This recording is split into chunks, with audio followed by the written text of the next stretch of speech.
ഞാനും ഹസ്ബൻഡും ഡ്രൈവ് ചെയ്യാനായിട്ട് ഭയങ്കര ഇഷ്ടം. ഹസ്ബൻഡ് ഇപ്പം ഡ്രൈവ് ചെയ്യത്തില്ല, അപ്പം ഞാൻ ഡ്രൈവ് ചെയ്യും. ഞങ്ങൾ അടുത്തിട കാസർഗോഡ് ടു കോഴിക്കോട്, അല്ല കാസർഗോഡല്ലല്ലോ, കന്യാകുമാരി ടു കാസർഗോഡ് വരെ ഡ്രൈവ് ചെയ്ത് പോയി. ഞാൻ തന്നെയാണ് ഡ്രൈവ് ചെയ്തത്, ഞാനും ഹസ്ബൻഡും കൂടെ തന്നെ. അപ്പം നമ്മൾ ഓരോ സ്ഥലത്തും പോയി 6 മണിക്കൂർ 8 മണിക്കൂർ ഡ്രൈവ് ചെയ്യും, അവിടെ സ്റ്റോപ്പ് ചെയ്യും, അവിടെ കാണാനുള്ളത് കാണും, പിന്നെ പോകും. അങ്ങനെ ഞങ്ങൾ നല്ലതായിട്ട് എൻജോയ് ചെയ്ത്. അപ്പോൾ ഈ റിട്ടയർഡ് ലൈഫ് എന്ന് പറഞ്ഞു കഴിയുമ്പോൾ നമുക്ക് എൻജോയ് ചെയ്യാനായിട്ടുള്ളതാണ്. ഈ റിട്ടയർ ആകുന്നിടം വരെ നമ്മൾ ഭയങ്കരമായിട്ട് കഷ്ടപ്പെട്ടില്ലേ. നമുക്കൊരു ജോലി കിട്ടിയ ഉടനെ കല്യാണമായി കഴിഞ്ഞപ്പോൾ കൊച്ചായി കഴിഞ്ഞപ്പോഴത്തേന് അതിനെ വളർത്തുന്നതിലായി, അതിനെ ഒരുമാതിരി വളർത്തി, അതെല്ലാം ടെൻഷനുള്ളതാണ്, ഞാൻ പ്രത്യേകിച്ച് പറയണ്ടല്ലോ.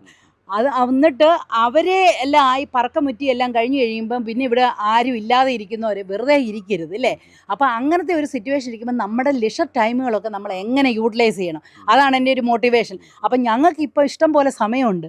അപ്പം ഞങ്ങൾ ഇഷ്ടം പോലെ യാത്ര ചെയ്യും, നാഷണലി ആൻഡ് ഇൻ്റർനാഷണൽ. നമ്മുടെ ഇന്ത്യക്ക് പുറത്ത് പോകും. ജപ്പാനിൽ പോയിട്ടുണ്ട്, തായ്ലൻഡിലുണ്ട്, യൂറോപ്പിൽ പോയിട്ടുണ്ട്, പിന്നെ അതുപോലെ ഇഷ്ടംപോലെ സ്ഥലങ്ങളിൽ പോയിട്ടുണ്ട്. ഇനിയും പോകാനിരിക്കുന്നു, ബാലിക്ക് പോകാനായിട്ടിരിക്കുവാണ്. അതുപോലെ ഇന്ത്യയിൽ എന്തുമാത്രം കാണാനുണ്ട്, ഈവൻ കേരളത്തിൽ പോലുമേ. അപ്പോൾ അങ്ങനെയാണ് എൻ്റെ ലിഷർ ടൈം ഒരു പാഷനായിട്ട്.